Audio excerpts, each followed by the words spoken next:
અમદાવાદમાં લેટરકાંડા મામલે યુવતીના સરઘસના મામલે જાણકારી અત્યારે મળી રહી છે। આપને કહી દઈએ કે યુથ કોંગ્રેસના કાર્યકરોએ સરદારના પોસ્ટર સાથે અમદાવાદમાં દેખાવો કર્યા છે। જે પ્રકારની ઘટના બની તેને લઈને પોલીસે કામગીરી સામે પ્રશ્ન કરતા કાર્યવાહીની માંગણી યુથ કોંગ્રેસના કાર્યકરો દ્વારા કરવામાં આવી છે।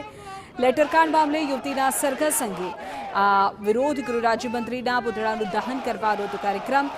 જો કે પોલીસે કોંગ્રેસના કાર્યકરો પાસેથી પુતળું અત્યારે ઝડપી લીધું હોવાની માહિતી સામે આવી રહી છે।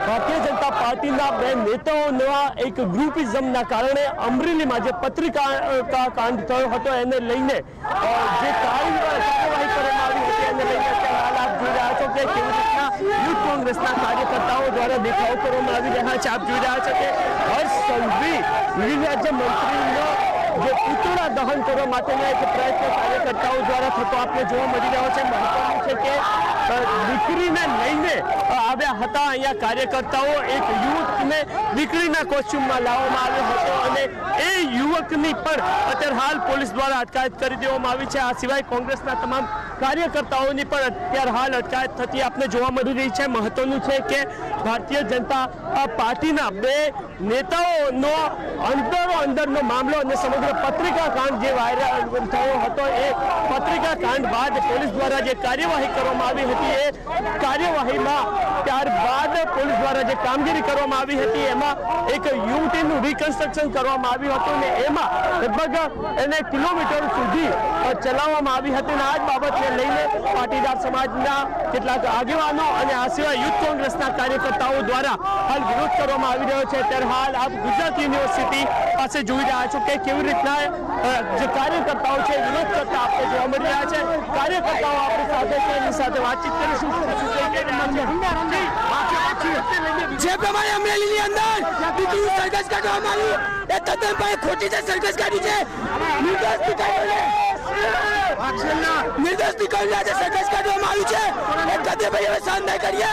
જે લોકોને ભારતીય જનતા પાર્ટીના ચાલવા ચાટવા ચાટી લીધા છે હાલ કાર્યકર્તાઓ વિરોધ મતલબ આપને શું લાગે છે કે જે પ્રકારની કામગીરી થઈ રહી છે એ કેટલી યોગ્ય અયોગ્ય છે? હા, અમરેલી ધારાસભ્ય જે શરમજનક કામ કરી રહ્યા છે તે ના કરવું જોઈએ।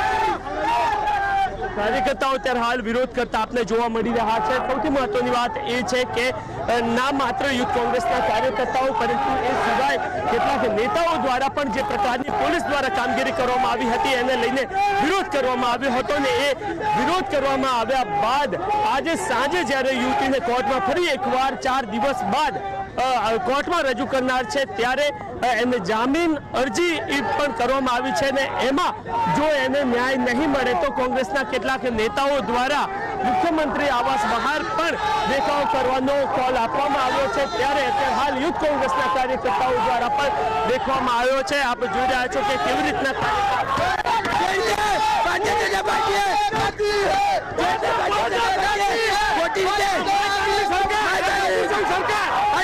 સરકાર દીકરીઓને આજે સરઘસ કરીને ખોટી ગૃહ રાજ્યમંત્રીના રાજીનામાની માંગ સાથે અત્યારે હાલ કાર્યકર્તાઓ દેખાવો કરતા આપણે જોવા મળી રહ્યા છે અને એમની માંગ છે કે દીકરીને સામે આ પ્રકારની કાર્યવાહી ના કરવી જોઈએ કારણ કે આ ભારતીય જનતા પાર્ટીના બે જૂથ હતો તો બે નેતાઓની આમને સામેનો આ સમગ્ર મામલો હતો અને જે દીકરી હતી એ ટાઈપિસ્ટ તરીકે નોકરી કરતી હતી અને એની સામે જે પ્રકારે કડક વલણ દાખવવામાં આવ્યું છે એને લઈને પાટીદાર સમાજની કેટલીક સંસ્થાઓ અને નેતાઓ વિરોધ કરે છે જ્યારે સામે પક્ષે યુથ કોંગ્રેસના કાર્યકર્તાઓ દ્વારા પણ આજે વિરોધ કરવામાં આવ્યો છે।